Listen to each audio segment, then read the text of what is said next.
Dr. Anthony Harper reporting for Newsreel. I'm serving at the White House as a White House correspondent, and I have been there for 11 years, starting in 2011 during the Obama administration. My first trip to Israel was during that time of Obama, when he was there in 2013. So a very special time that I had in Israel. But I want to talk about very serious things that are happening here at the White House regarding the current press secretary, Karine Jean-Pierre, and her discrimination against not only me, but she's discriminated. It's got a lot of attention in the news with Tucker Carlson. That is the African news reporter, Simon Atiba. He's from Cameroon. You can look him up on the internet. But more importantly, the discrimination that is happening at the White House, the Karine Jean-Pierre, the press secretary, discriminating against me and being mistreated as I am at the White House for representing Jewish and Christian concerns, asking questions, but Press Secretary Karine Jean-Pierre refuses to meet with me or to call upon me in daily press meetings or in any press meetings. And I'm also excluded from many of the press meetings that Biden is attending. I have never seen President Biden in a James Brady press briefing. So I'm concerned about the lack of transparency. I know that the current administration, the Biden administration, has talked about them being transparent, but there's a lot of hypocrisy here that I don't see transparency in any way. I see denied press access. So this is a serious assault on and disrespect for our Judeo and Christian heritage here in America, for the press secretary to reject a Jewish news reporter and preventing myself from asking these questions. So this is something that needs to be talked about in many of the media, about the hypocrisy of the Biden administration. And I also want to talk about, regarding the hypocrisy, that I've heard the press secretary, Karine Jean-Pierre, say that this administration, the Biden administration, is in opposition to anti-Semitism, when that is not the case whatsoever. The press secretary was before with a George Soros MoveOn.org organization that is so anti-Israel, and the press secretary believes that Israel is occupier, and the Biden administration as well, treating Israel with disrespect, and with the most recent events in the news with one of Prime Minister's Netanyahu's security, his minister, Ben-Gvir, that was on the Temple Mount, was being condemned for being there by many UN nations, by the Biden administration, and most recently, an assault on Prime Minister Netanyahu's coalition government member, Derry, that the Supreme Court said is not allowed to be in his government. So there's so much out of control in Israel, this assault on Israel's government, that the Biden administration is supporting. And I think that every minute that we stall is a moment that the Democrats should have to answer for. Yeah. Okay, I'm Anthony Harper, the Intermountain Christian Newspaper and the Christian Newspaper Association. And Israel leaders in the Knesset, I'm aware of, are concerned about the misuse of U.S. tax dollars going to UN schools that are inciting kids to violence against the Jews. What do you think President Trump, how would he respond to these Israel leaders? They're MK leaders Sharon Haskell, Yehuda Glick, and Dr. Eliza Levy. I met recently, had interviews with them. Their concerns are very serious, so they would want to know what President Trump, or how he responds to the misuse of these. Well, I think I would go back to what I said to John a minute ago, which is that I think he has tremendous respect for how tax dollars are spent. But then I would mention again, we need a UN ambassador. We need a Secretary of State. There's a lot of these things that can start to happen under the direction of the new leadership that's being held up right now. I'd love to wish them a very Merry Christmas and a blessed season and a happy, healthy New Year to them and their families, and to let them know that this president has done more on religious freedom for all denominations and people of faith. He's the most pro-life president we've ever had as well. And he also has been trying to elevate the conversation about the murdering of Coptic Christians, for example. And he is somebody who got rid of the Johnson Amendment. He keeps on fighting for people of faith, including Christianity, but all faith. And he did that. You know, he's the first president to ever address the United Nations General Assembly on the matter of religious freedom. And he did that 2.5 months ago. It was a wonderful speech that I would tell everyone to go and access. It's on the White House website. It'd be easy to find. Hi, everyone.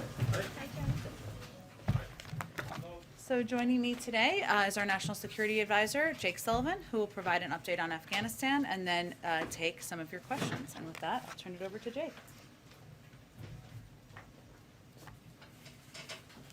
Thank you, Jen, and hello, everybody.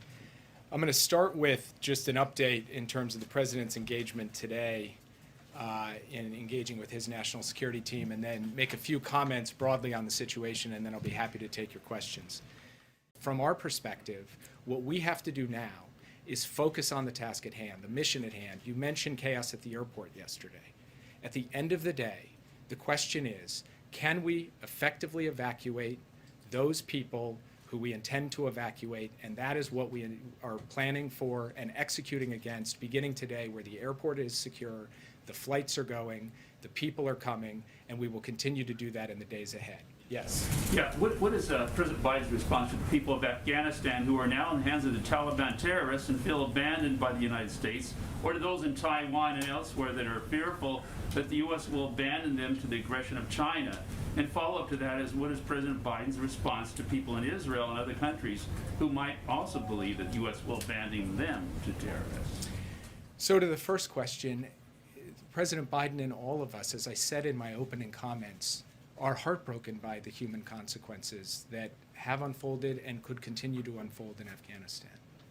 We believe passionately in human rights and human dignity, and we want to work with the international community to advance that wherever we can. But President Biden was not prepared to have American men and women continue to fight and die in the civil war of another country in order to achieve that. We will use every other tool at our disposal to achieve that, and we will do so day after day, month after month in the period ahead on behalf of the people of Afghanistan. To your question about allies, we gave 20 years of American blood, treasure, sweat, and tears in Afghanistan.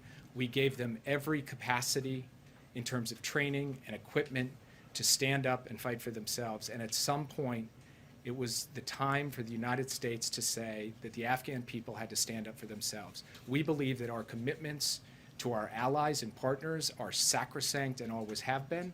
We believe our commitment to Taiwan and to Israel remains as strong as it's ever been. Keep in mind that with respect to Afghanistan, we said back in 2011 that we would be out in 2014. We stayed another 7 years, far and above and beyond the commitment that we made more than a decade ago. And the last thing that I would say is that President Biden is laser focused on accomplishing the core national security objectives of the United States. And when it comes to Afghanistan, that was getting bin Laden and degrading al-Qaeda. We accomplished that, and he believes it was time for our troops to come home. Yes. I wanted to know, what will President Biden's response if Israel bombs Iran's nuclear reactors? I am not going to get into that kind of hypothetical, but thank you. Thank you for the question. Yes. Hi. That. I have nothing to announce about. Final question?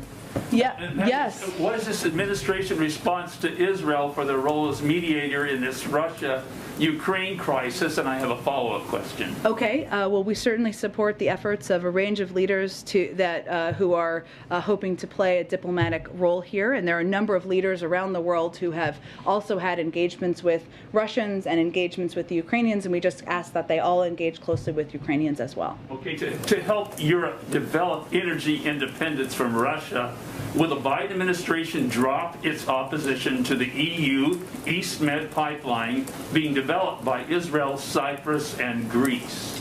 Look, I think there's going to be decisions made by European leaders about how to reduce their any level of dependence they have on Russian oil. You've seen a number of leaders this week announce their intention to ban oil imports from Russia, but I would remind you that pipelines are a means of moving oil. It's not a means of production, but I point you to the European leaders to speak to that. Thanks so much, everyone.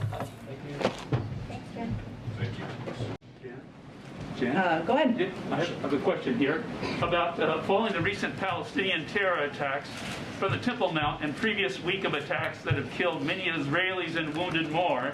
Is the Biden administration reconsidering its support of the Palestinian Authority's two-state solution dividing Israel, or stopping the welfare payments sent to the Palestinian Authority, who use the money for their pay-to-slay reward system? And I have a follow-up question. Okay, well, I would just note that I spoke to this last week on Wednesday, where I noted that the United States is deeply concerned by the recent violence in Jerusalem and the Temple Mount and across the West Bank, and we also strongly condemn the recent rocket attack on Israel. You may or may not have seen also that the president conducted a call with Prime Minister Bennett on Sunday morning.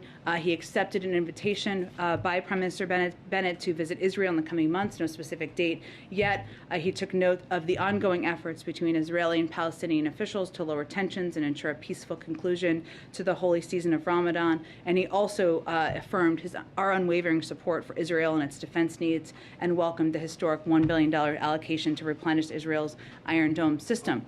The follow-up is, in view of continued Palestinian violence against innocent civilians, is the Biden administration willing to stop payments to the anti-Semitic UN agency UNRWA and support restoring the Jewish cemetery in Vilnius, Lithuania, to its former glory?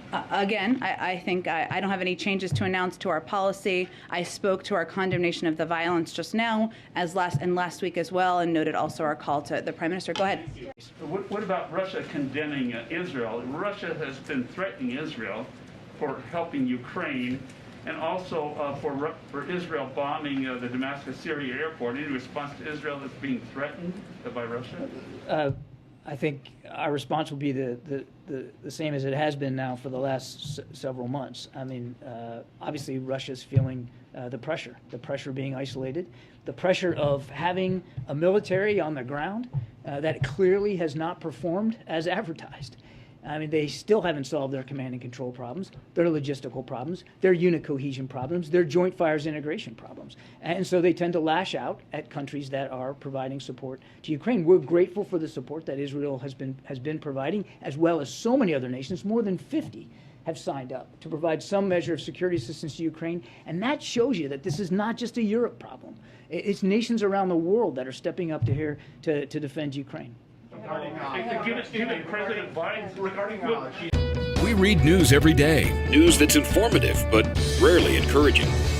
The Intermountain Christian newspaper aims to change that. They present the news you need to know, from what's going on in your community to your world, with encouraging words, motivation, and the resources you need to make positive changes in your life. What is your local government doing that you need to know about? What's happening in your community you need to be a part of? Whether it's a story from your neighborhood, a national story, or an encouraging word, you'll find biblical issues of everyday life in the Intermountain Christian newspaper. Intermountain Christian News is produced and supported by the work and donations of individuals and churches. You'll find it at churches, Christian bookstores, by subscription, and online at imcnews.org. To find out more about supporting this local resource, go online at imcnews.org or call Intermountain Christian News in Boise, Idaho at 208-703-8688. The Intermountain Christian News, a voice sharing the truth on matters dear to people's hearts.